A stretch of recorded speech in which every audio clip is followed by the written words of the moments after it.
Sector आहे ज्याला खूप डिमांड आहे, खूप चांगले चांगले पॅकेज मोठे मोठे, जसं आपण म्हणलं की 10 लाख 20 लाख 30 लाखाचं पॅकेज आहे, असे कुठले सेक्टर्स तुम्हाला वाटतात?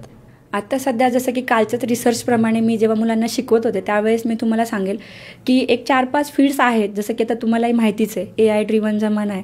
सो डेटा सायन्स, त्याच्यामध्ये बाकी डेव्हलपमेंटचे जॉब तर जुने काळातही होते, आजही चालूच आहेत. टेस्टिंग आहे, त्यानंतर जसं की डेटा अनालिस्ट जे की ट्रेंडिंगला आहे, म्हणजे डेटा ड्रिव्हन मार्केट असल्यामुळे त्या गोष्टी आहेत. त्यानंतर सायबर सिक्युरिटी असेल, म्हणजे हे जे काही लेटेस्ट गोष्टी आहेत ना ह्या बेसिसवर समोर जाऊन मिळणार आहेत. आणि ह्या गोष्टी ना फार वेगळ्या नाहीत, फक्त मार्केट ना शिफ्ट झालं.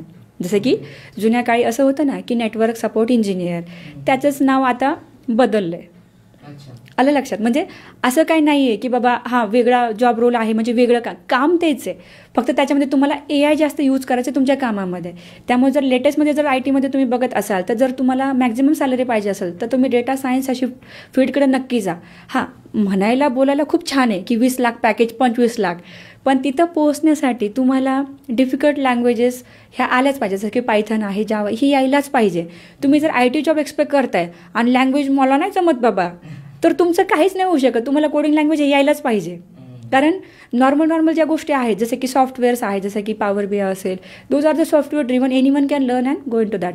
बट लँग्वेज रिप्लेसमेंट नाहीच होऊ शकत. त्यामुळं जर